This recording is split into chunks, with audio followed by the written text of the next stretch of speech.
seen the idea really close to the beginning, like when it first had originally been announced, because one of the co-founders went to UVA, so there was some mutual connection, and I seen it, and I was like, all right, this is interesting. I saw it really close to the beginning, and I was like, this is interesting, and I had just started the club. And at that time, like I said, it was like really raw idea still of the club, like just beginning. And I was like, all right, I mean, this is a lot of money, but I think it's a good idea. I think if we get on the ground floor, it's a really good idea. So I kind of made the calls. I made it happen.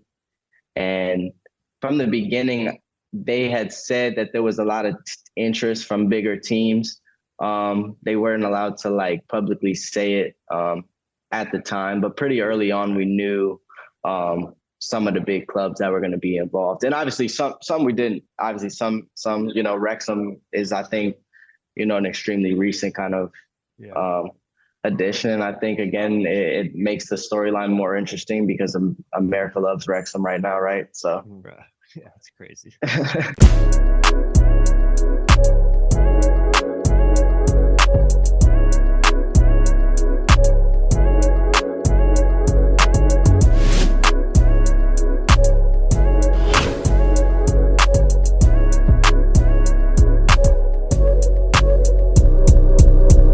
We're back in the studio. We have some time before our next guest joins us. Should we say who the next guest is? Will this be in that episode? Yeah, I think so. Yeah. So we're about to have Lucas Mendes joining us, the founder, owner, creative director, player, pretty sure, for Virginia Dream. Yeah. Super cool guy, really cool story. Excited to talk to him, but we do have a little bit of time to catch up. We haven't been doing our one-on-one intros or our solo pods, which I know we committed to doing. So maybe we can recommit to doing that at least a little bit now. We did have a fan / listener tell us the other day that they miss the intro. I mean, my girlfriend. Well, she is also your girlfriend, but she is a fan and a listener of the podcast, and she says, "I like the intros because I do too. We get to know a little bit about you guys, and what you're doing in your lives." I love them too. It's just, again, our scheduling is tough, and so it's like we either got to do it right now when we have a guest, or we need to build into our schedules again these times for our one-on-one pods / intros. Well, we never talked about the trip we took to Italy together. Oh, I know. With Madison. I mean, that was would you like to trip. You could take the floor for that. Well, the three of us, Madison, Max, and me, went on a trip to Italy in what was that? Late March, early April. Early April. And we hit. Time is flying. Yeah, we went to four cities or towns: Venice, Milan, Portofino, and Lake Como. And the genesis of the trip, the origin of the trip, was that a friend of Madison's who coached for the Portland Trailblazers took a job coaching a Serie A team in the Italian basketball league in Varese, Italy. And when he took the job, we told him that if he indeed took the job, we'd come visit him, watch a game, and we kind of followed through. Yeah. And saw him coach a basketball game in the Italian league. We went to that was really cool. Yeah. An AC Milan football match, also which was very cool. Yeah. We boated on Lake Como. We kind of toured around Venice and then kind of relaxed in Portofino. We had a great trip. We had a great trip. Packed a lot into 8 days. Yeah. Yeah. It was definitely no shortage of pasta, no shortage of unbelievable sights. I mean, there's so many times where like I was just looking around, like trying to. We have a guest. Penny just walked into this. Penny, you could show up. Come on. Oh, look at her. If you're on YouTube, you can see a little bit of Penny. Penny, come here. Peanut. Oh, she can't get over the lamp. Oh my God. So shy. But yeah, it was an unbelievable trip. I'll say a little bit about just that AC Milan game, as someone who football has been at the center of my life as long as I can remember. That was my first European game. Yeah. And so I mean, it was a big experience. Your first, it was both of ours. But like, I mean, imagine I'm just trying to think of like the equivalent to you as a kid. It's like, I mean, it's hard because Well, I can tell you, continental way. as So a kid, going to my first Major League Baseball game, and you walk into the stadium, and you walk through the kind of the tunnel that leads up to the seats, and you see that big expanse of grass and surrounded by a huge stadium. You never forget that. yeah. I mean, I have vivid memories of as a kid going to Cal football games, and right when you walk up the stairs and kind of are exposed to how big of the stadium is, and like I just remember vividly seeing the like how green the grass was and like the shiny helmets of the Cal helmets, and it was like, oh my god, this is so cool. But back to the AC Milan game, just pulling up in the Uber to get there, like I was getting kind of not nervous, but like giddy, a little bit. And just like the scale of the stadium, like when we got out of the car and looked at the scale of the stadium, it was like, this is a proper football stadium. Yeah. Obviously used to in the US, if it's anything soccer specific, it's less than 30,000, Yeah. And I think it makes a difference when a stadium is sort of wedged into the middle of a town or a city as opposed to driving out to the suburbs. Yeah. There's a big parking lot and it makes a difference. It does make a difference. It's just nestled right there in town. Yeah. So that trip was unbelievable. Trying to think of other things that we could squeeze in here before Lucas hops on. Still on the road to recovery. Back in the gym, which is nice. First time doing gym stuff in like 3-4 months, and it's humbling. I'm doing literally yesterday. I was doing bench press with 20-pound dumbbells, and like my ego was like it was hurting a little bit because I like there was other like younger people in the gym. I'm like, God, they probably think I'm so weak, which is just like such an egotistical thing to say. It's like I'm out here doing rehab. And would you think of that if you ever saw someone like your size lifting 20 pounds? I hate to say it, but I'd probably be like, yeah, what's that guy doing? Right. But no, it's really just honestly mentally refreshing to sweat a little bit and to feel like I'm making progress. Also, I'm double dipping with my physical therapy. I'm both seeing a physical therapist for my adductor. I'm also seeing a pelvic floor physical therapist, which if it's a lot. We have a lot going on this next month for Neighborhood Sports Club. Personally, some projects. We're going to France to document a street soccer tournament early June. But before that, we have a week-long pop-up in Temescal Alley, which should be really, really fun. That'll be May 27th to June 4th. That's a cool spot.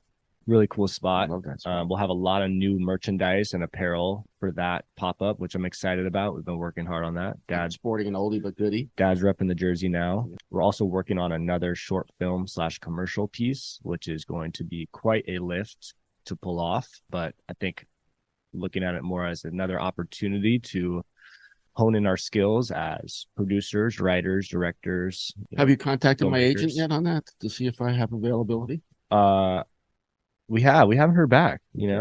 Maybe your agent is busy. You got a lot going on. But no, we would love to have you this Sunday if you're around. So I'm also working on a higher produced story piece to kind of commemorate my career as a professional footballer, just because we've talked a little bit candidly on the pod about, me, moving on and kind of the trials and tribulations of these last couple of years.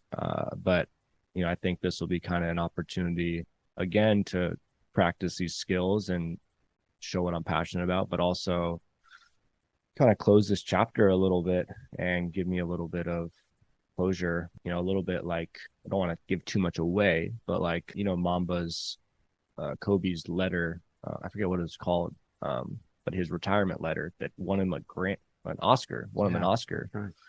I'm not putting that kind of pressure on mine, but like in a similar vein, it's like this is a creative piece to kind of tie a bow on this phase of my life. In no way does it change anything about my relationship to football or doesn't change it, but it is just that professional soccer side of thing is maybe getting a bow tied on it, which I think will be good both mentally, emotionally.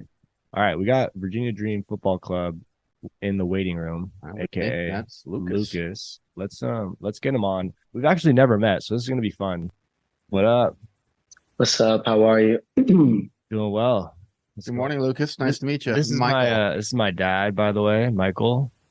Nice to meet you. Nice to meet you. Yeah, kind of. I was texting you a little bit, but just, I mean, this literally is like, well, I was just telling my dad actually before this started, like we actually haven't met. Like this is our first time meeting.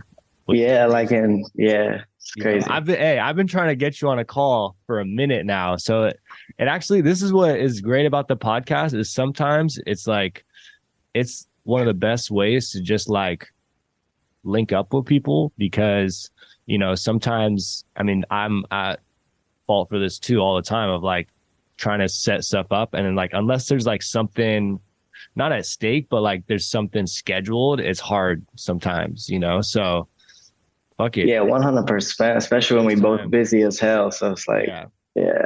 It's definitely tough. But I'm glad we made it rock. And I think the timing of this is going to be perfect. Yeah, for sure. We have just enough time to release it right before TST and just to like shit, bro. I feel like it's good timing just where both of us are like in, you know, our respective journeys, just like getting to chop it up some more, you know? Yeah, 100%.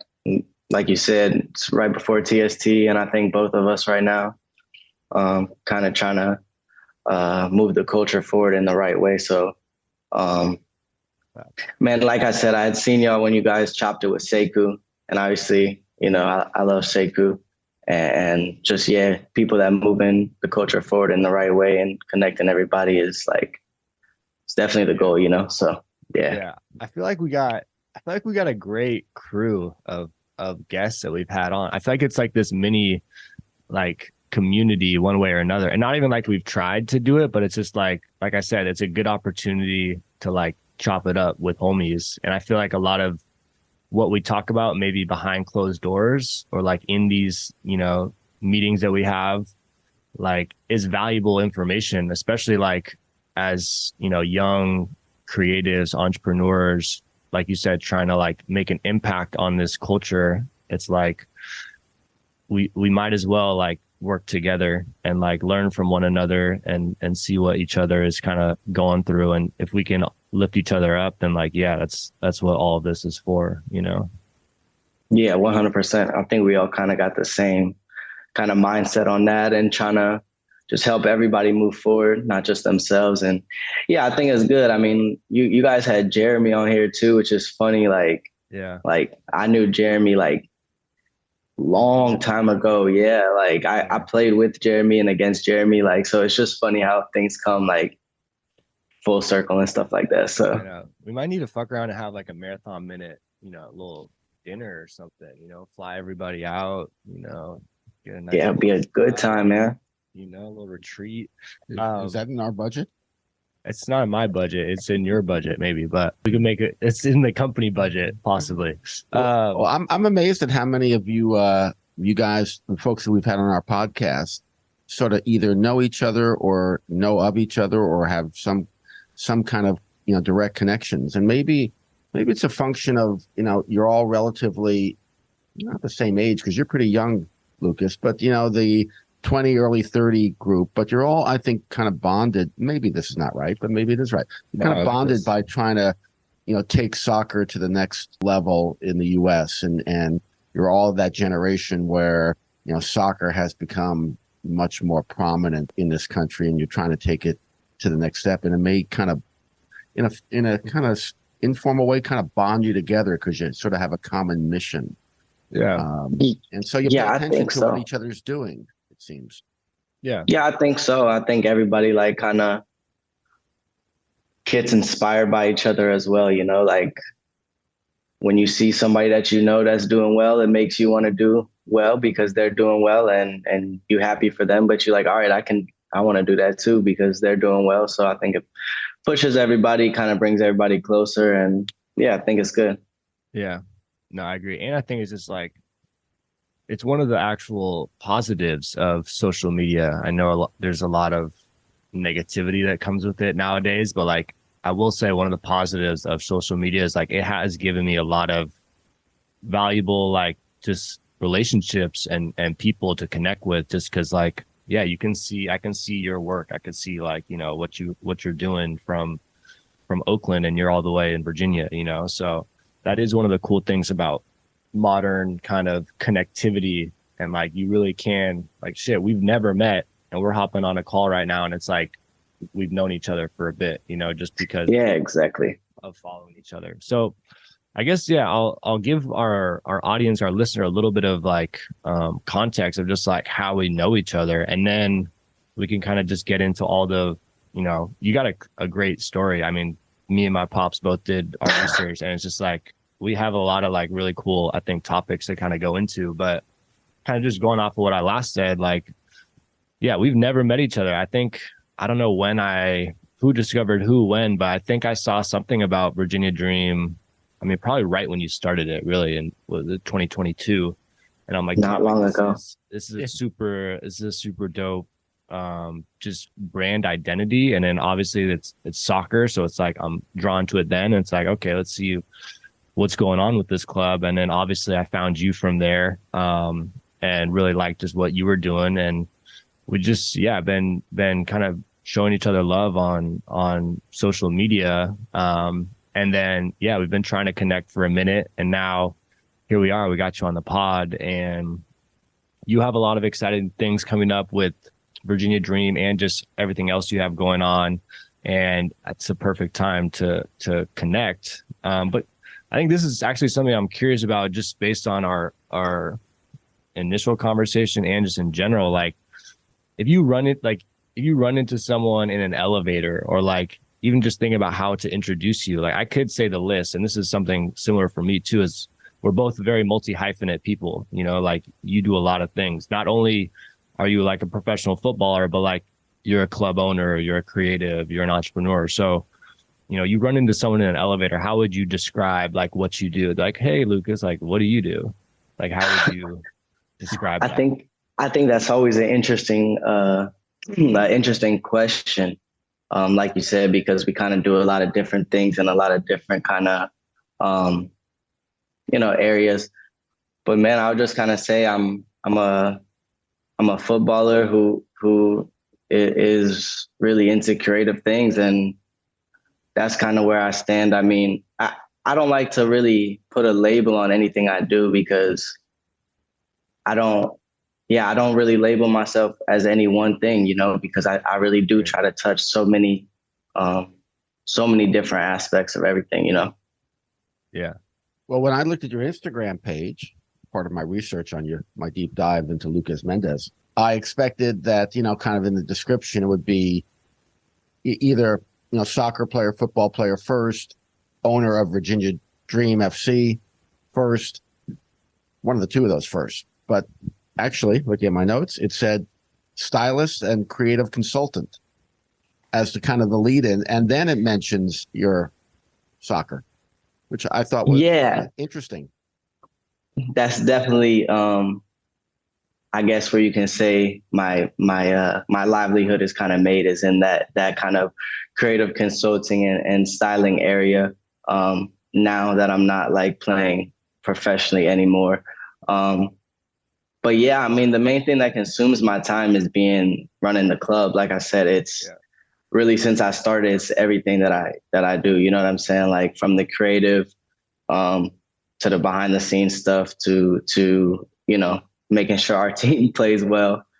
Because I think that's like the thing that kind of I'm trying to separate, is there's a lot of like creativity in footy, but I don't necessarily see that there's a lot of high level footy and high level creativity kind of mixed together. So I think that's kind of like what we're trying to touch, is like, yeah, we do really high level creative stuff. That's the point. But we also do really high level footy stuff. And that's also the point, you know? Yeah. Yeah. No, I mean, I think you can see that already kind of with what you guys are putting together. Like, you see some of the results and it's like 9-0, and it's like, damn, not only are y'all like looking good, you're playing good too, you know? So that's, as someone who first fell in love with footy from a playing perspective, I can appreciate that very much, you know. And now being someone who's equally in love with it from a creative standpoint, it's like both things have extreme value, especially today.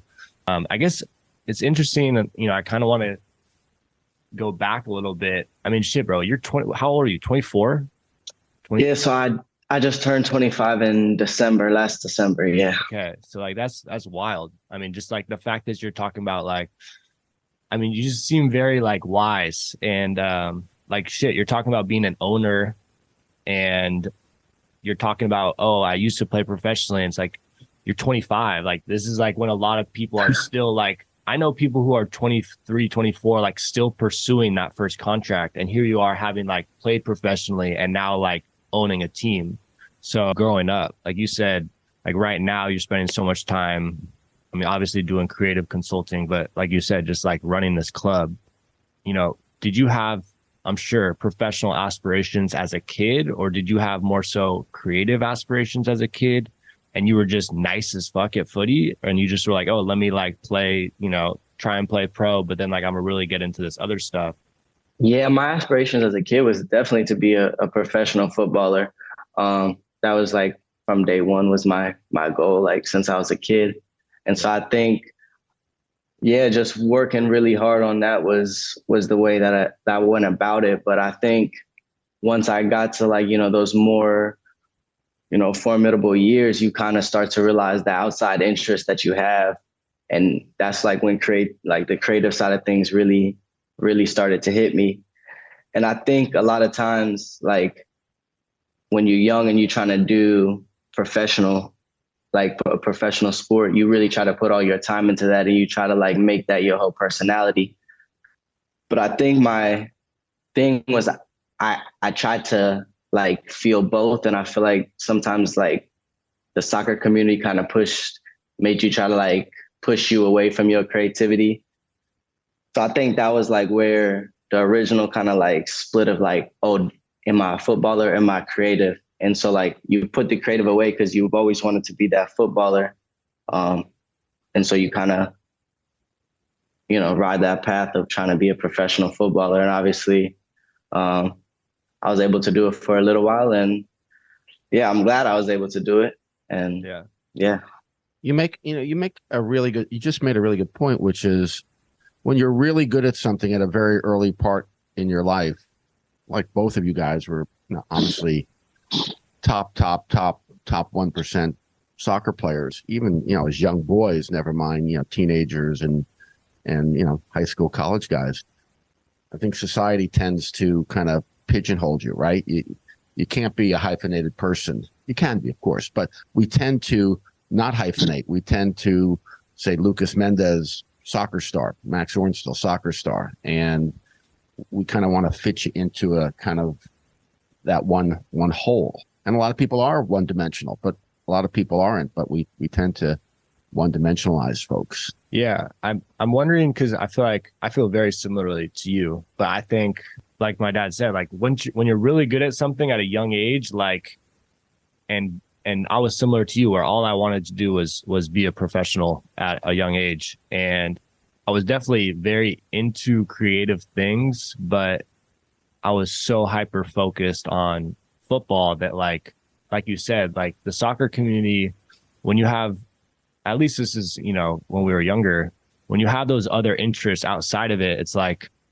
you're seen as like the kid who likes those other things. Whereas like all the best players at the time, they were just like football. So it's like, if you deviated from that a little bit, you were like looked at as someone less committed maybe, or like, you know, not as into, you know, this path to get to the professional game, because as you know, it's a big fucking commitment to get to that point. It's a lot of sacrifice. Like you're missing a lot. You're dedicating a lot of time and energy, sacrifice to be a pro. And so it's hard to be multi-hyphenate, not just from an identity standpoint, but from a time standpoint too, you know? So for me, it really wasn't until like, you know, I always fuck with clothes in high school, middle school. I always knew I had an eye for an aesthetic. Like I always knew what looked good and what didn't. Like whenever I saw like ads, commercials, or even just like looked through a camera, it was like, I know it looks good. I know it doesn't, but I don't have technical training to like feel like my opinion should hold weight in this world, or the creative world. And then it wasn't really until like I was playing in Portland with the Timber second team, and my cousin moved in with me, and he was super creative. He's still, I mean, he's a full-time model, stylist, creative consultant right now. And him moving in with me just kind of like opened my eyes to like all this stuff. And then I kind of just started exploring it. And then the past kind of 4 or 5 years has been me like really leaning into this side of me that I always knew was there, but just never really gave the time of day. And especially and I'm curious to see if maybe this was similar to your experience, like some of the bullshit of professional sports came into play, whether that's, injuries, whether that's, contract politics, whether that's trades, all that, decisions out of your control. And, the joy of playing footy started to be taken away, like once you're playing professionally, it's a job. Yeah. And I definitely think that the joy kind of was taken away when I went to college a little bit, which is kind of why I left college so fast. Was kind of just, I felt like again, like we talking about, is like you have these other interests, and I always felt just like that they thought that because I had these other interests, or because like, oh, I dress like this, or whatever the case is, that they kind of like made me an outsider. You know what I'm saying?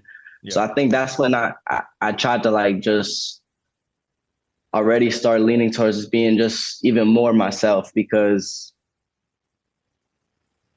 at that point when they trying to take it away from you, the footy, you try to be yourself as much as possible. And I decided like, okay, from here, I need to go to some place that makes me feel a little bit more accepted. And I went from college, obviously, to New York Cosmos, which is like a whole obviously different demographic when you go from UVA to New York. And I think that was when I kind of started to feel like, all right, maybe you can kind of like do a little bit of both, because it was still super serious in terms of the football. But I think people were just a little bit more open and accepting in terms of, outside interests, or people kind of being themselves and things like that. Can I follow up on that, Lucas? Because and if you're not comfortable answering the question, that's cool too, right? But I checking you out, you're obviously because it's obvious to me, but you were a superstar youth soccer player, really, really at the very, very tip of the top, and you went to UVA, one of the best soccer schools in the nation, highly recruited, probably could have gone anywhere you wanted to college. You went to, kind of a great soccer college in your state. And then you left after a year, and you suggested that, there was a reason why you left, that, it wasn't injury. It wasn't, to do something different. You left to play some professional soccer. What was it that caused you to leave college at such a, early part of your career? I think a multitude of things, to be honest. I think that there was the draw of, obviously being a professional footballer and getting the opportunity to play for a club like New York Cosmos. I mean, historically, one of the greatest clubs, obviously, that in this country. And the leadership at the time was, really fantastic. Obviously, the head coach is now the head coach of Portland. So Gio. Yeah, Gio is the head coach. And, Gio is a really great guy. And obviously the team that was there while I was there, being only 18, 19 years old, being around like people who, played in La Liga, people who, went on to win, USL championship MVP the next year in Emmanuel Ledesma. Just a lot of great Jimmy people. Jimmy Mulligan there when you were there? Yep, Jimmy Mulligan was there. Yeah, just a lot of great, people to learn from. That's dope. Yeah, that's funny. And just shout out, Jimmy. a lot of great learning experience in New York, and that's kind of like what pushed me to go there. And I thought it would be the right step at the time. Looking back, who knows, was it the right step? Could I have stayed an extra year and got drafted into MLS after playing more minutes my second year? Maybe. But, you know, looking back, I take New York Cosmos as like one of my best experiences. Just because of who was there and the leadership and kind of the things, you know, that you learn, and even who I was, you know, living with at the time. His name is Lucas Coutinho. He plays for Greenville. Just like the friendships and stuff from that time is, So no, I feel like, I mean, we can all look back on like different decisions made and like, oh, would that have led to this? Would, you know, I mean, shit, bro, I was someone who always wanted to play in MLS, and like I always think like, if I would have transferred after my freshman year and maybe gone to a different school, if I would have, you know, done this or done that or stayed here, stayed there, you know, things would have been different. But at the end of the day, like, it's gotten us to this point where we're at now. You know, like, you are a 25-year-old club owner of like, you know, one of the dopest clubs coming out of the US. You know, I would say top three. And I don't even know who the other two are, but I just know you're top three. I gotta show some love to, you know, the Oakland clubs as well. But big inspo on the Roots, man. Shout out to Oakland Roots. Shout out Oakland on the path to joining the Super League, the Women's Pro League too. So as much as we're losing professional sports teams in Oakland, we're also gaining them. You know, I'm actually out here trying to petition for Oakland to be like this soccer hub, because it's like, shit, if all these other sports are about to leave, soccer is not only staying but investing in Oakland and getting back to Oakland. So it's like, why not, you know, really turn into a footy town? The Bay has always been a football centered place, so like, let's create the infrastructure to support it. But that's 100%. I'm with it. Yeah. Okay, so let's get a little bit back to you. I mean, kind of once you left UVA, played for the Cosmos, you played for the Kickers a bit too, right? And then so I went to the Kickers. Okay. And so what that's in Richmond, Virginia, for our listeners. Yep.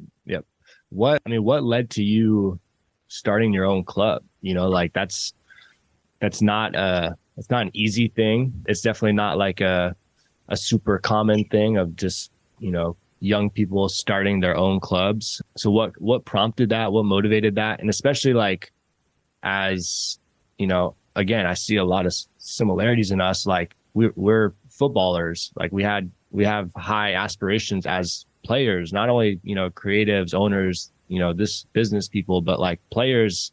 That's where we first fell in love with it, you know? So like, even me, like this last year, I'm 29 and I'm like kind of formally retiring this last year. And that's like, in a way, by force. Like I really didn't want to retire, but it was like I got injured this whole last year. It's been a terrible injury. And then the last 2 years have just kind of sucked the joy out of playing for me. So like, it's made that decision a lot easier. But like, all things considered, like, I'm 29, like I should want to be, I could rehab and go play somewhere else, but it's like, that's not going to fulfill me the way it maybe once did. And so what kind of prompted you to pursue, you know, ownership and the business and creative side of things, and maybe less so let me try and keep playing and climb this ladder that is US soccer and all the, you know, BS that comes with that, versus kind of this other path that you've taken with the Dream?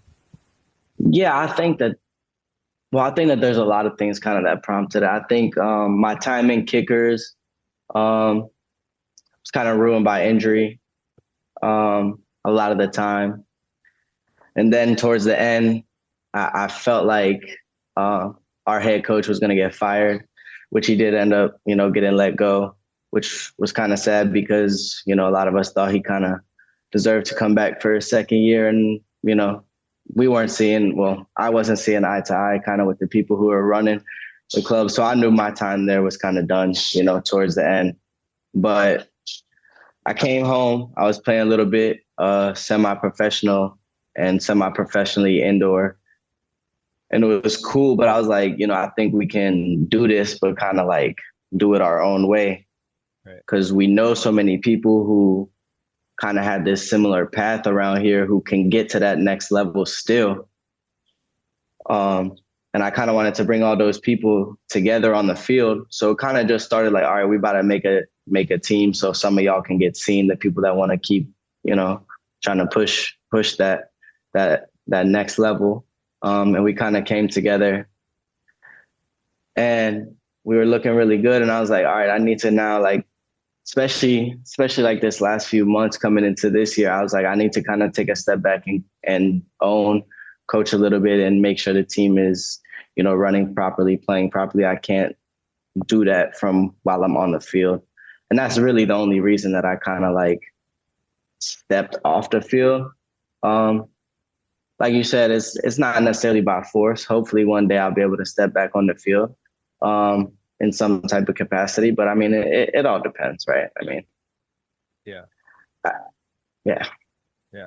But I mean, let's not lose the fact that at 24 years old, you decide to become an owner of a soccer franchise in a major, 92, what was it? Probably 91 teams at that time. It's not 92 with you guys, but you decide I'm going to go from, kind of on the field excellence, a guy who laces up the boots, to a guy who's running a franchise.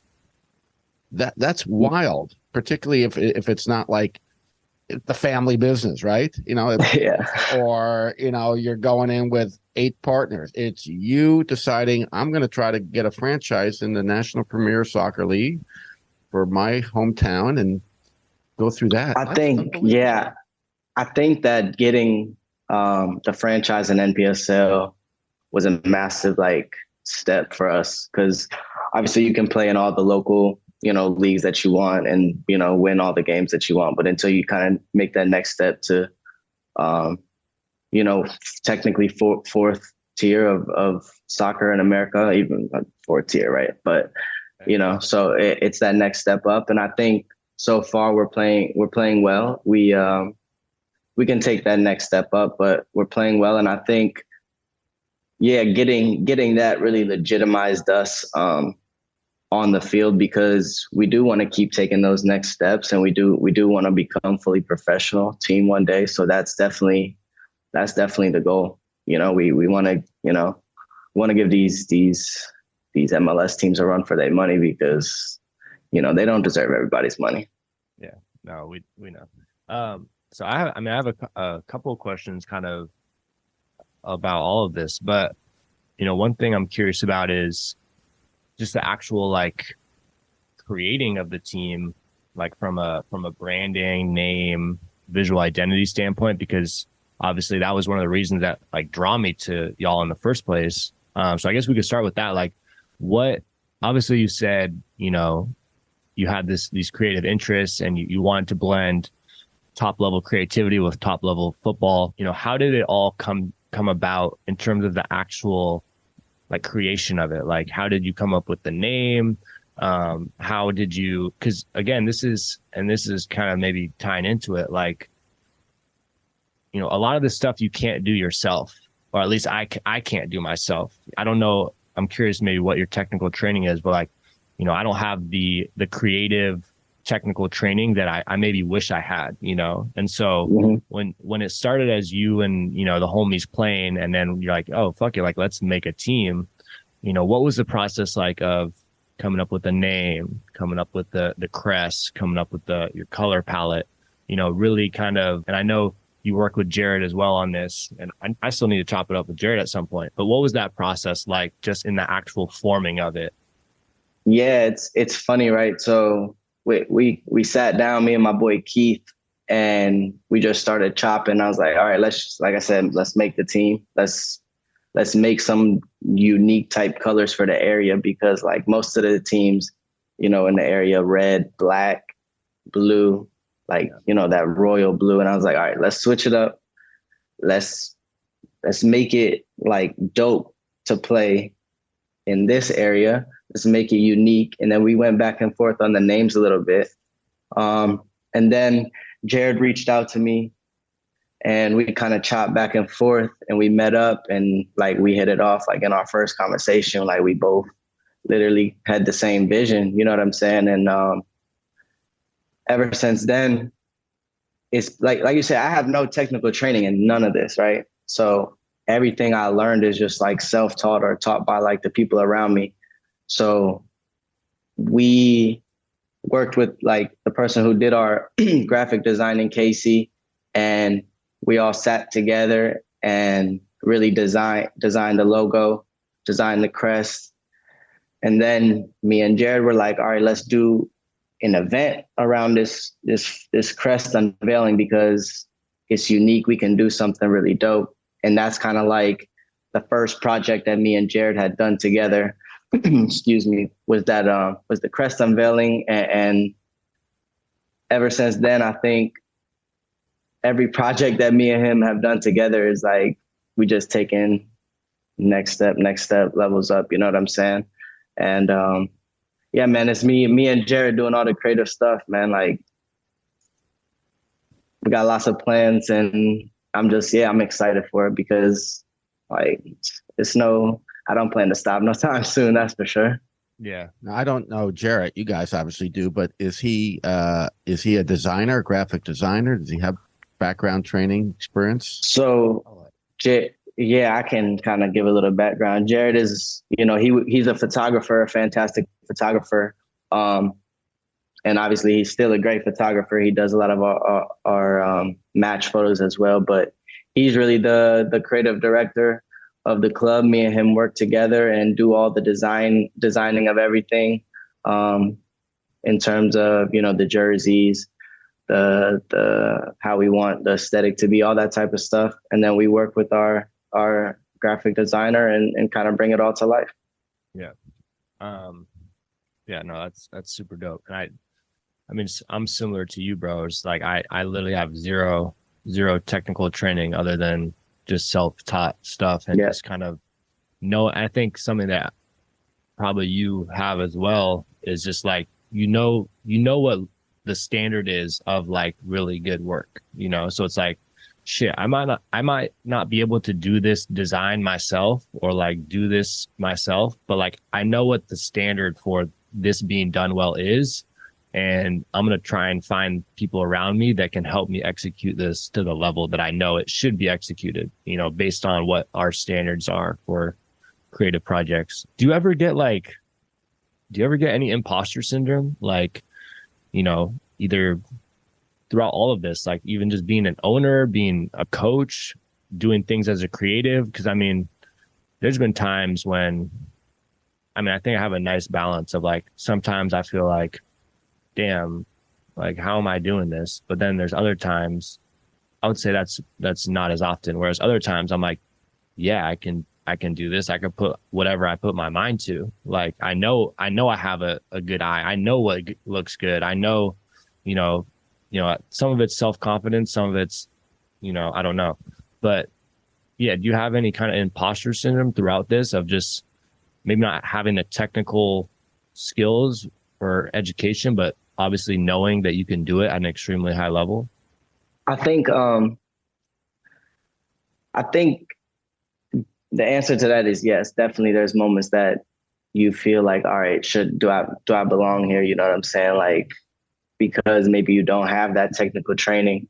But like I said, I'm trying to work on that because at the end of the day, I put in the work, the same amount of work, even more work than those people with technical training to get to where I'm at right now. So I know I can create at a high level. I think the biggest kind of imposter syndrome that I'm working on actually is in the coaching aspect.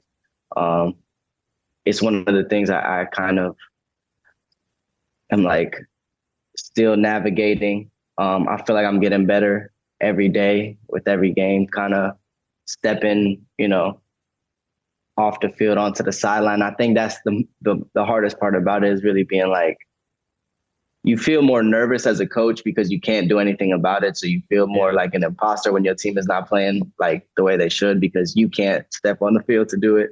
Yeah. but yeah, so I think it's a learning curve. I think every day it gets better. I think, but I think at the end of the day, I know how much work I put in, and I know I can be where I'm at. I know I can, keep going up the levels as long as I keep putting in the work. So that's kind of the mindset I try to keep. Yeah.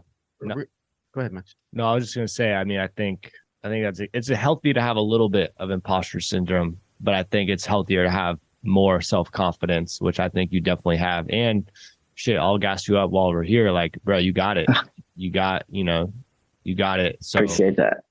Don't feel like you're trying to be anything you're not, because I mean, shit, bro, you got in soccer Bible in the first year. Hey man, I was like trying to reflect on that. It's hard, right? Because you don't ever want to stop, right? Like you get soccer Bible and then you're like, all right, so like what's next? You know what I'm saying? But looking back, it's like what you probably made an Instagram a long time ago and you found Soccer Bible and you always wanted to like somehow make it on there as a player, as a creator. So, for me, I was looking at Soccer Bible when I was 11, 12, 13, and I was a website. So like it was before Instagram, I was supposed to go on Soccer Bible and look at the boot spottings, jersey leaks. That's when I mean, Soccer Bible still is obviously like one of the biggest platforms for like, footy and culture and all that. But like back in the day, like it really was like one of the only ones. Yeah, that's what I'm saying. It like, bro, like on that's goals. Like that's still on my fucking to-do list. Like seeing you on there, that motivated me. Like I need to go harder, So we grinded for that one. I'm not gonna lie, man. We put a lot of hours in dyeing those jerseys, concepting that John out, and obviously Jared killed it with the shoot. Me and him, I feel like we killed it with the creative direction, and I think kind of the way I styled it took it over the top. To be honest, like I think there was a lot of conversations. Me and Jared was going back and forth on the green with the pink, with the long sleeve, and I was like, "Nah, bro, just trust me, And I think that's what like me and him working together, we kind of like we balance each other out and like. If somebody says like, trust me, this the one, then like they go with it. And I think like, again, even like the backdrop for like both the shoots, it didn't look like it was in DC. I'll tell you that. It didn't look like it was in Northern Virginia. So I think we worked really hard. And again, like just, that was something that kind of like, it's like gratifying and it pushed, it's like, all right, we got here. Now it's time to like go again. Like, let's get another post on here. You know what I'm saying? So yeah. This kind of dovetails into what I wanted to ask you about, Lucas, which is that as a new franchise in a community, you kind of want to make, if you can, an instant splash.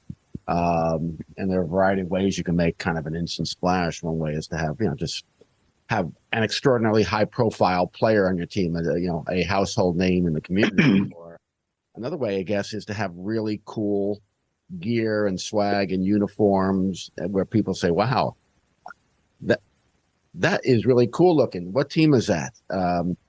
And it looks like you spent a lot of time and attention right from the get-go saying our kits, our uniforms are going to be different. They're going to be unique. They're going to have an instant wow factor, hopefully, right? Or as opposed to they did. And I've seen them and they are wow. Can you tell our listeners about a little bit about your jerseys and kits and why it's different, what makes it unique among soccer or sports teams?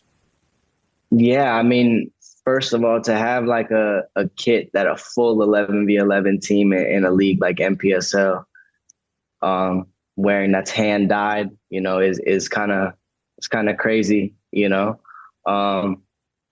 yeah, so we really sat there with the blanks and tested the colors until we was able to kind of find that perfect color of dye. And then we kind of went in and tested what kind of patterns we wanted. I mean, there was a lot of patterns that we were like, what is this? Like, we need to throw this in the trash right now. And we got to where we were at and we were like, yeah, like, I think this is the one. And then we kind of were like, your pattern is kind of a homage to a certain part of the world. Yes.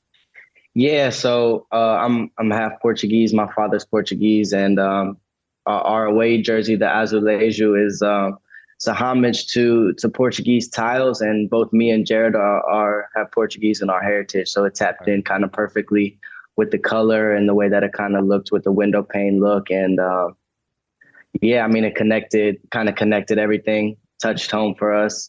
I think we'll definitely do more in terms of Portuguese tile type of looks because, yeah, I mean, it's super unique and, yeah, colors kind of fit right into what we try to do. Can you tell our listeners about your colorways? Yeah, so we got describe them. I guess this is kind of. I guess one is called Dream Pink. It's like a little bit darkish type of pink, with white in it. The numbers on the back got faces on them. Numbers are super hard. Yeah, man. Shout out to Casey. Me and Casey, like let's go crazy on these joints. And yeah, I think they're super unique, and I think they're super dividing. And I think that's what makes a good design. It's like a lot of people love it, a lot of people hate it, and yeah, more people love it than hate it. So I'm happy about that. Yeah. Happy to put something out that's not, wasteful. Yeah, I think a lot more people love it than hate it. I don't know anyone who doesn't like it from what I've seen. But yeah, I think that's definitely like such a powerful tool to be able to bring people into the club or into the game through a different medium, like whether it's fashion, like a jersey, or a photo shoot, and they're like, oh, what is this fire? Like, what is this? It's like, oh, this is a soccer team and their jersey. Like I think that's one of the things that really draws me into the brand that I've started, Neighborhood Sports Club. Me and a couple of friends have started, because like soccer is like this unifying thing, like whether it's through apparel, like a t-shirt or a jersey or cleats, or that's footwear, or like, a creative piece, like a little short film or a little commercial or a photo shoot. Like, yeah, y'all killed that joint. Y'all did, by the way. Thanks. The one that he started. Y'all killed that joint. The Cafe Ole. Yeah, y'all killed that. Bro. Thank you. Thank you. We're working on another one right now, actually. A little bit different theme. It's called Play Anywhere, but we're trying to we are creating this like field out in like the middle of nowhere on this like cement tarmac with a beautiful view, and we're gonna like line a field, like create a little mini 5-a-side pitch.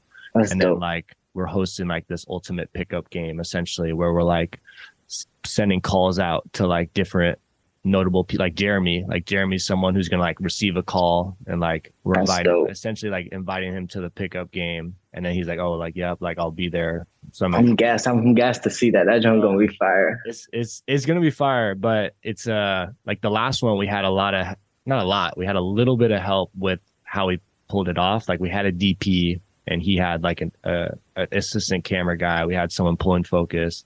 Now we just have one dude who's helping us out, George, who's like part of our production team. And how many is it in y'all team? It's really just, so it's me. Our co-founders are me, Dylan, and Jordan. It's us three that are partners in co-founding it. And then we have a friend of ours named George, who's helping us with all the creative side of things, just producing everything. But yeah, it's really just us. Small teams, man. Small teams. And this one's going to be fun because we're trying to pull it off like all ourselves. So like we're doing, the DP work. We're going to be just making it all happen. So I'm trying to like let go a little bit of like my expectations of like comparing it to the last one, because we had, more help, bigger budget. This one is a little more like, let's see what we could do ourselves. And I'm up. Well, that's what's going to make it unique, right? Like, I mean, it's going to be like a totally different story that you tell, and not just from obviously what you're doing, but from, the way that it's going to look. It's going to just be completely separate and unique. And like, I think that's going to be, that'll be interesting for me to see, and just kind of like seeing the whole unique story you tell from not just what you're doing in terms, like I said, of, you know, the visuals, but in terms of the way you're gonna shoot it and all that. So, and I'm gassed to see it. Yeah, sure. It'll be fun. Kind of along those lines, I know you're really busy, you know, coaching and managing a franchise and all that, but do you ever have a chance, let's say during I know you've started your season, you're a couple games in, have you had a chance to kind of look at the big picture when you've got 11 guys wearing the uniforms that you created and you hand dyed with fans in the stand in an organization you created? Do you ever have a chance to just kind of take the proverbial step back and say, wow, look, my baby is, you know, my baby's out there and you know, I created all this? Or is it just you're so busy in the moment, you know, just taking care of business that you don't really have that kind of 10,000-foot view? I think at the moment I'm still so in that it's like hard for me to take a step back. I think kind of after TST and after we have our home opener for NPSL, I think I'll be able to take a little bit of a step back and be like, all right, like, you know, we've done a lot of great things, but right now I'm just so focused in because, yeah, it's just a lot. It's a lot going on. It's a lot. I'm happy to show the world. And yeah, I mean, it's just a lot going on, and it's fun. It's fun though. It's fun that it's a lot going on, but it's a lot going on, you know? So yeah, I feel like literally the same exact shit is going through my head right now. Yeah. Like if he asked me that, I would say the same shit. Like I think even opportunities like this where, you know, we're talking about, yes, you know, TST and like your story and all this, and it's an opportunity to look forward. Like it could also be like a mini moment to just reflect and be like, damn, like look how far I've come, you know? And even like I need to do that at the same time. And but that doesn't take anything away from like all your ambition that you have and all the shit that you are working on right now. So I think, and this is a reminder myself too, like we had a meeting yesterday, a production meeting about pulling off that piece I mentioned. And it was stressed. It was very like, and I was probably leading that stress just because, you know, it's a big thing to try and pull off. And, sure, you know, the meeting got a little bit heated in trying to do it. And then we had another meeting after that where we kind of got to flush everything out and just be like, hey, like let's, and this was me saying, I was like, we need to remind ourselves. Speaking about myself, I need to remind myself, like, I'm choosing to do this. Like, this is something I'm choosing to do. And I'm wanting to do this because it brings me joy and makes me happy. So like, you know, there's a lot of times when we may get really stressed out and like set these expectations and these milestones for like what we need to do and the level at which they need to be done. And sometimes we forget like the reason why we're doing it in the first place. And I don't know if this happens to you at all or not, but like, you know, it's good. And a lot of times it's hard to do it ourselves, to step back and look at like why you're doing something or how far you've come, you know, or the reasons you're doing something. And so, you know, even if it's just this like quick second of like, damn, look how far I've came. Or like, damn, I get to do this like for my job. Like I have these opportunities ahead of me. Like they might seem small, but like that might be the difference of like you enjoying the hell out of a process and a piece versus being stressed out throughout the whole thing and just be like, oh, let me just get it done. And then that might be reflected in the final product, you know? So it's a good reminder. I'm just speaking to myself on here. Shit is just like, no, I agree though. Remind yourself. I agree. Come, you know, and even just like on this conversation, like you said, it just like lets you think about like what you did in the last 6 months. It lets you like really be like, dang, like accomplish a good amount. Like I can still be proud of what I did, but I can still want to push it more. Yeah. I think those two things are not mutually exclusive. You could still be very proud of what you've done and be appreciative of it, and still be hungry as hell to do the next thing. And just 100%. Well, let's talk a little bit about maybe these last couple of things. One is the TST tournament. That's, you know, one of the things that we wanted to to highlight of you being on is that y'all are about to be in that tournament. I don't know that you have the dates on the top of your head. Yeah. But I think that's going to be super dope, not just for you and Virginia Dream. I think that's going to be super dope just for the culture. And selfishly, I'm really salty that I'm not healthy enough to try and. Hey, man, I tried to get you out here. Bro, hey, honestly, like if I could, I would. Like there's no question that I would. So yeah. I hope that roster spot is still potentially available next year. Yeah, next year if we get, hopefully when we go back. Yeah. So talk a little bit about TST, maybe just for anyone who doesn't know about the tournament, just what it's about and how y'all got into it and kind of what you're looking at in terms of competing in it. Yeah, I mean, so for anybody that doesn't know, TST, it's a 77 tournament that's this June, 1 to 4 in North Carolina. Winner takes all $1 million. So obviously anything, that monetarily say $1 million, Americans especially like to get behind. Yeah. So it's going to be great. I mean, the teams that's in it, I mean, Wrexham, West Ham, Wolves, and then in our group, I mean, we got 2 professional teams, Necaxa and Hapoel Tel Aviv. And yeah, I mean, I think it's going to be great. I think the amount of different stories that are able to be told in those 4 days are going to be really, really, really interesting, to be honest, because here's the thing. I think that some people think that they're going to come in here and things are going to be sweet, like because of whatever somebody's name is. But I don't think that that's really the way it's going to be after about 10 minutes of playing, right? Yeah, right. Well, it's such a unique concept. I mean, like, for one, I feel like, when did you guys get announced that you were in? Because I feel like it was early on that I saw that you guys were in it, and then it feels like very recently they just started dropping like these big ass Dortmund games. Yeah, it's like, oh, Dortmund's sending a team. Oh, like you said, so. I feel like that was it like that when you joined, or what was the process like? Of getting into it. I seen the idea really close to the beginning, like when it first had originally been announced, because one of the co-founders went to UVA, so there was some mutual connection, and I seen it, and I was like, all right, this is interesting. I saw it really close to the beginning, and I was like, this is interesting, and I had just started the club. And at that time, like I said, it was like really raw idea still of the club, like just beginning. And I was like, all right, I mean, this is a lot of money, but I think it's a good idea. I think if we get on the ground floor, it's a really good idea. So I kind of made the calls. I made it happen. And from the beginning, they had said that there was a lot of interest from bigger teams.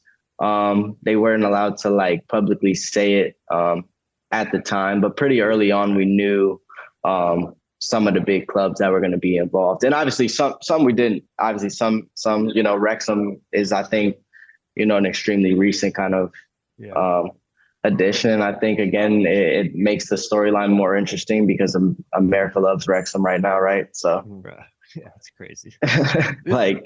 I don't understand the phenomenon. What's your thoughts? I'm all about like people being more like the Ted Lasso phenomenon. Like, hey, I don't watch it. I know I don't watch. I've watched a few episodes and like I can understand how people like it. It's okay for me. But like if it's an intro for people to like soccer, okay, that's fine. Yeah, I'm cool with that. Like that's great. And Wrexham, same thing. If that's gonna make you guys have interest in this beautiful game and the culture, like great. What I don't understand is how people may go crazy over these clubs and maybe fly all over the country if they're coming to the US. Oh, US tour.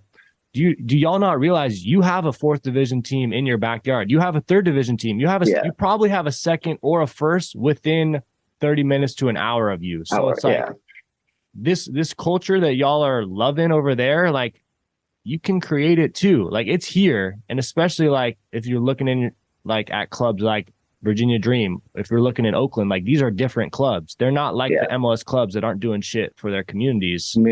Barring some. There's definitely some MLS clubs. Some, a lot do, actually. I'm not trying to throw shade at all. But just like in terms of the community impact, like these things are right in our backyard, and we're just choosing not to, invest in them or support them because Ryan Reynolds and Rob McElhenney didn't put it on a reality TV show. It's like, I'm all about it, but at the same time, it's like, let's start supporting our own, Yeah, and I think it may even highlight like the it's like you like them because obviously the TV and it has to do with the ownership, but they also don't realize they like it because it's promotion relegation. That's no, because you can, you know what I'm saying? So it's like, it's a factor. But I also think like I'm personally, right? Like this is me. Like I watch the MLS. I do watch a little bit of the MLS, but I'm much more interested in watching NPSL game, USL 1 game, USL 2 game, USL championship game, because it's more localized and more, to me it feels more like Europe in terms of the way that the growth is. And I'm not here like to bash MLS or nothing like that, because obviously MLS got a lot of money behind it, a lot of great players, a lot of great clubs, and they're trying to grow. But I think my problem just is that there's a lot of, like you said, great clubs from the ground up, and when there's no connection from the ground to the top, it makes it difficult. When like a team like us, like we have a great idea, we have great players, but we don't have $1 million, right? So it makes it more difficult when there's no stepping stones except for money, Right. Exactly. That's the difference, is that in countries all over the world, you can create more opportunities for yourself simply based on performance, and money will come, versus here it's money comes and then you can get, better players, more opportunities. So it's, I can definitely, especially as a franchise owner, I can definitely understand your view, and I feel similarly. What the lower division teams can do, the local teams can do, that the major league teams can't do, the upper divisions, is to kind of to connect with their local community by, and I think this is something I'd like to ask you a little bit about, because I think you are very focused on this, but connecting to your fan base, your community, by having a connection between the fans and the players, where they can get to know the players, not just from watching them, but actually from interacting with them, connecting with the community in terms of having music, art, fashion events that bring in the fans, that connect the soccer with community. And I know that you are, having researched you're focused on that. You haven't had your home opener yet, but I suspect your home opener is probably going to be different than a lot of soccer home openers. Can you talk? That's what I'm hoping for. Yeah, that's definitely the goal. Is like, I feel like we want everybody in this area to get behind us, and so we're gonna try to tap into the people that matter the most to the club, which is the people right here, right? We want to make it an event. We want to make it fun for kids to come to. We want to make it fun for adults to come to. We want we want to teach people about good footy, and we want to teach people about fashion and art, and give people like a festival like atmosphere really at every event to bring people together, because again, that's like what sports are for, and like definitely what soccer is for, is bringing people together, and that's kind of what we're trying to do. And hopefully, like I said, hopefully after the home opener we can do more and tap into a lot more community events, and for TST, we're actually partnering with Soccer Without Borders. I don't know if you've heard of them. I think they actually work with Roots. I'm pretty sure their headquarters might be out here. Yeah, so in Oakland, actually. Yeah, so when I won Player of the Year, I was able to donate money to a charity, and I chose Soccer Without Borders. And that was a long time ago, and kind of coming full circle. When I started the club, I reached out to them kind of about partnering and having them as like on our jersey for TST as one of our kind of partners for that, and bring awareness to them. And I think trying to do things with them and do things with the community and people that need it, that's definitely what Virginia Dream is trying to do, and definitely what we're about. And obviously, the more time that we have and more people that can help out, the more we're able to do that. So yeah, just trying to grow and trying to help the community as much as possible. That's what we're about, Yeah. I think a lot of MLS teams that have been around a long time have kind of lost touch with their community, and the teams that are come around more recent are more in touch with their community, is what it seems like. And I think it's like that because nobody is pushing those teams.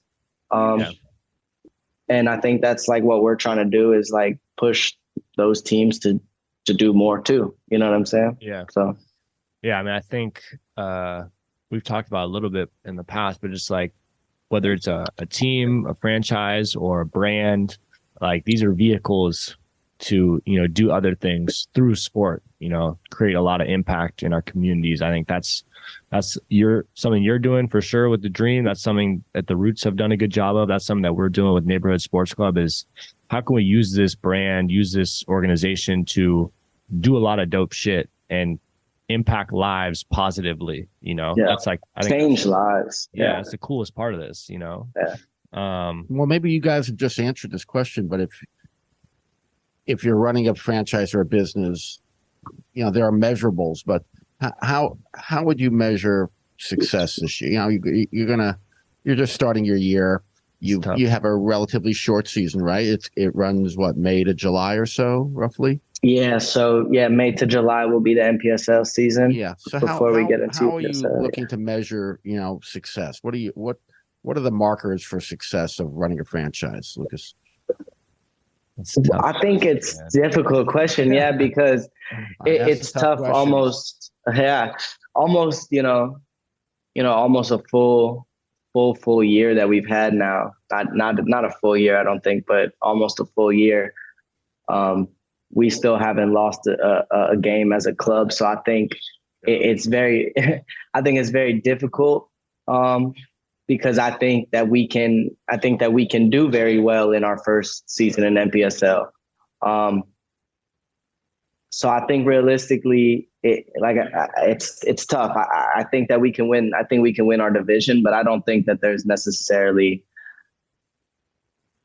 I think regardless of how well we do, it's already successful, because I know the results on the field are going to come. I think the main thing to measure our success will be the way that our fans engage with us at our home games. And I think that obviously this funding is small, so takes longer for us to get things going. But I think we'll have great support for the home games, and I think that that's kind of what we're going to measure our success on, is kind of the fan engagement and kind of just creating a culture in year one, because that's really what matters, is, how many fans you can get in the seats and create an atmosphere and a culture around the club, and everything else will come. Yeah. See, that question was not that hard to answer. No, I think that's about as well as you can answer it. Yeah, I mean, I think, looking for, and I'll jump in a little bit, my perspective, because I mean, I think it's hard to always put like metrics on success, especially for things that may be somewhat intangible, like we put goals and targets for, like, for example, our Cafe Olé little film and capsule. We're like, oh, we want to have, this many views, this many sales, this many, there were certain target metrics that we wanted to hit from, to see if, is this successful? But then that's one piece of it. There's another part of, I think, success that you really can't measure. Like if you impacted or changed like 10 people's lives, like dramatically, like you saved their lives, that's not going to be seen in, and I'm not saying this video or collection saved lives, but football and these types of things, community more so. Community has the power to save lives, but more so just 100%. this theory of like, not everything is measurable by statistics and metrics. Some things are, how did you make people feel? Like how much did this impact people positively? And a lot of it too is like you're early on in this endeavor. I'm early on in this business, neighborhood sports club. And, a lot of it in these early stages may not be explosive growth in terms of numbers, but a lot of, like, for me personally, and this is a lot of things in life that I kind of live by, is like, I'd much rather have quality over quantity, So like, I'd much rather have 300 people who I fuck with, who are very, admirable people, or, in industries I look up to, or doing things that I aspire to do, watch my stuff or consume my thing, or go to a game and love it and be like, yo, this was great. Like this is going to become something, versus 10x that amount of people who, don't really care about it, or just kind of half engaged. So it's like, how do you measure these types of things? I think that creates organic growth, right? I mean, like, you could have 10,000 people come and then they don't care, and then they're gone tomorrow, right? Or you could have 300 people come that care, and then the next month you could have 600 people come that care, instead of, it's 100%. It's all about feeling as well. Like some of measuring success is just based off the way that you feel about the way it went down, right? Like you could sell like X amount of shirts and it could be great numbers, but you didn't feel good about, the way that the release went down, whatever. Or you could sell 5 shirts and then you could feel extremely amazing about the product you made and like what you shop, but maybe you only sold 5 shirts. So like you said, I don't think it's always a metrics thing. Yeah. It's all about perspective. Are you going to be playing yourself in the soccer tournament, the big event, the $1 million event? Yeah, I'm gonna get back on the pitch for that. For sure. Yeah, you got to put down the clipboard. Yeah, we like I said, in NPSL, they don't allow me to play or to technically coach. Technically, but technically. But we have a good coach named Roger, and he'll be coaching us as well in TST, and I'll definitely be playing and definitely trying to win, because we got a good team going. A lot of it is our main team from, that plays in NPSL. Nice. Is it single elimination, Mendes? Lose, Lucas, I'm sorry, lose and you're gone? Or is it a loser bracket? It's a group stage. It's like the World Cup. So it'll be a group stage. And then top 2 advance out and go to, round of 16, then quarterfinals, semifinals, finals. Fire. Yeah, it'll be interesting. I'm excited to see like which big clubs will advance and which are gonna not advance, because I think, again, who got fitness, who's got chemistry, who cares more about what's going on, I think is all gonna play an impact. Yeah, it's a different game. It's 77-1, and I mean, shit. Also, just people sleep on the talent here in the U.S., whether it's professional guys or non-professional. I mean, shit. Like you go out and watch some Sunday games around here, and you'll be like, "Who are?" I know. I got people. I know I got people that play for us that like played at that level and can still play at that level, and maybe still will play at that level. You know what I mean? Like. I don't know if you know Christoph Kofi. Like he plays for us. That's been my brother for a long time, but like he can play at the highest level. You know what I'm saying? So it's people like that along with the creative obviously bring interest, because like, Kofi's interesting. Kofi's a great player, man. And everybody wants to see what Kofi's doing. And I think people are going to see in this tournament. I think that it'll be a great opportunity even for people to show themselves and even take a step up in their career in terms of playing in this thing, because you never know who's watching. And you never know what because Kofi is like, can take that next step back to where he was. You know what I'm saying? Yeah, it'll be interesting to see kind of what it does. Kofi gonna run this tournament. I'm telling you, Yeah, I'm gassed for it. Okay. Big talk. All right, Wow. Is it being broadcast in any way, shape, or form? Yeah, so that announcement will come, I think, hopefully within the next week or so. But yeah, it'll be parallel live streaming and TV, I believe. Okay. Yeah. So, all right, bro, this has been incredible. We've had you for a minute now. I know we've been trying to do this for a while, so that's why we had to. Oh, it's good. It's good. This is hopefully just, the beginning of a relationship where we could potentially do some work down the line. Who knows if there's collaborations, opportunities, for us to work together. I would love that. Man. If I could hop on the field with y'all at some point, that'd be fun.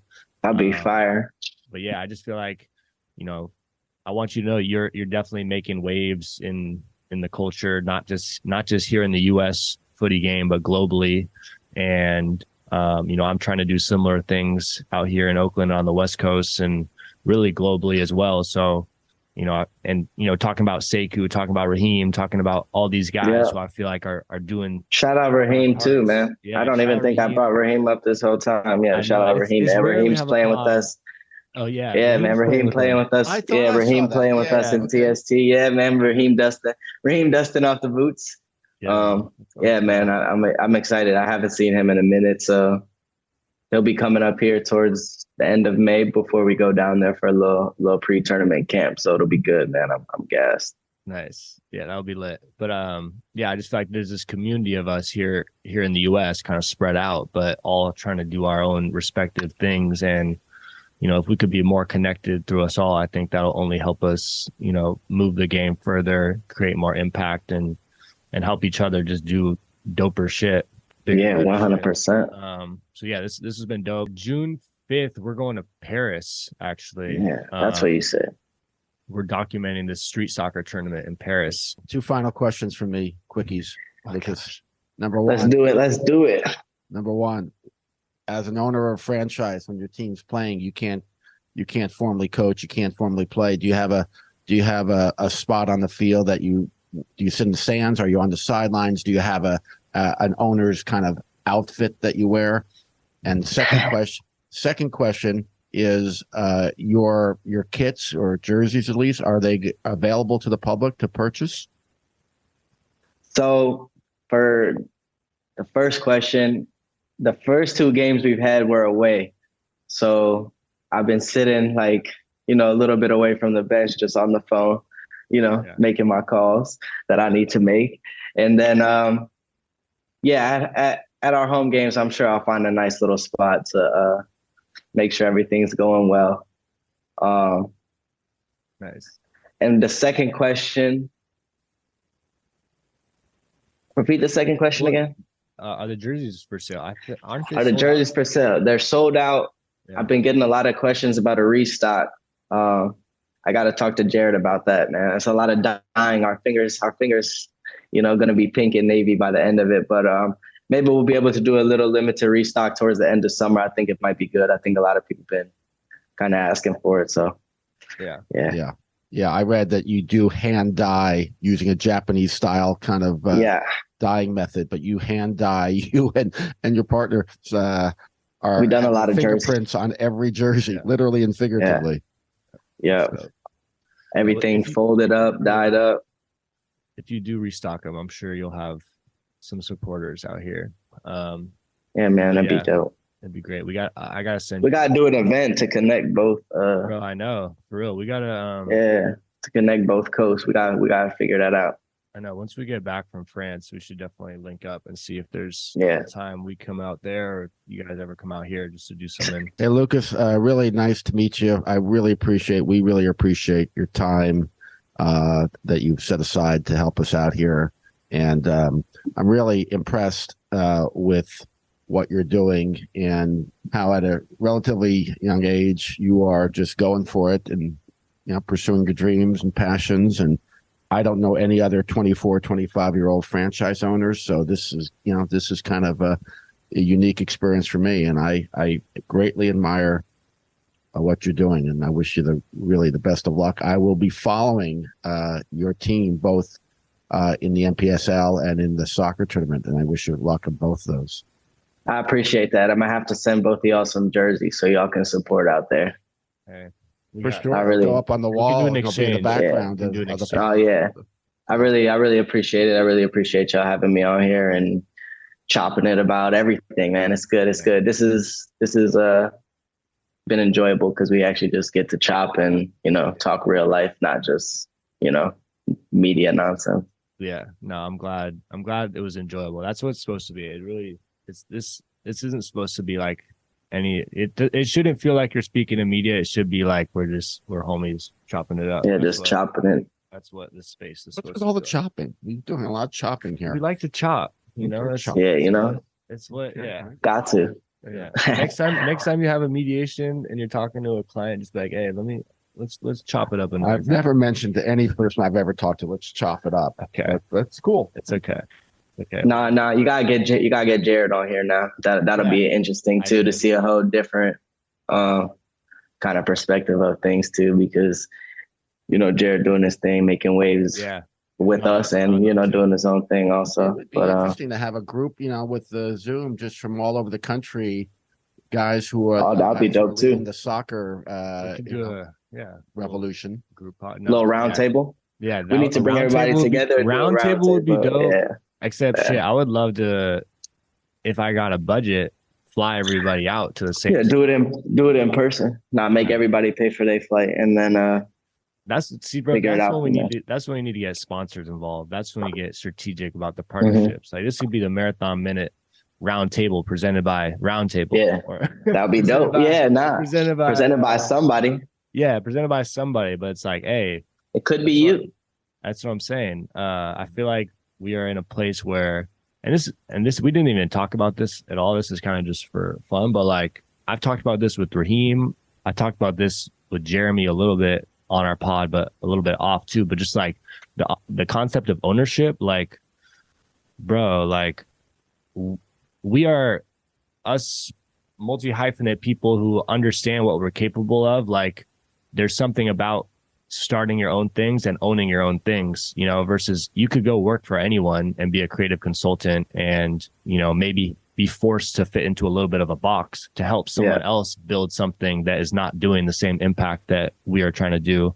Whereas like, if we know what we can do and we are in a position to do it, like ownership is built to last, that's something that I think long-term will give us a really big advantage in like being players in this space versus, yes, it's important to get experience and you can do that working for other people. There's no doubt about that. But like being able to own your shit is different. I'm sure you're and it feels good, right? Feels good that it's your own and you're building it from the ground up and kind of seeing all the baby steps it takes, right? Like obviously, like you said, it's great. It'd be great to, work for whoever, but when it's your own, it just feels different, right?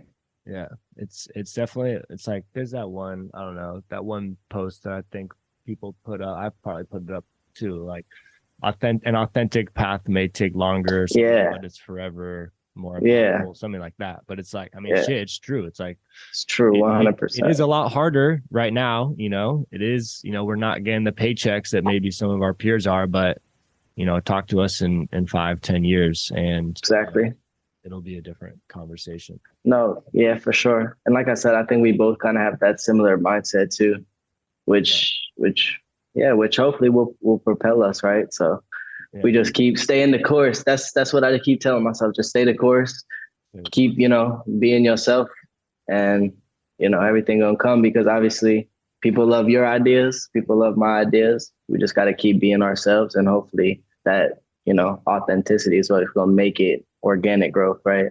Not just here today, gone tomorrow, but here today, here in 10 years, here in 20 years.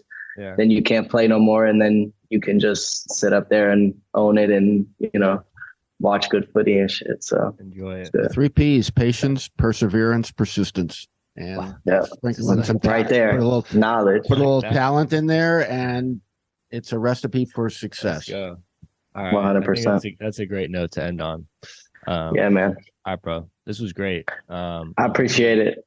Yeah, we appreciate you too. This was a really fun conversation. Definitely not the last. Excited we finally got to do it. I'm gonna text you any of this info and we'll just be in touch. Take care, Lucas. Yes, sounds good. I appreciate it. Take care, guys. Talk to you later. Bye, brother. Peace, bro. Peace, bro. Peace, bro. Peace, bro. Peace, bro. Peace, bro. Peace, bro.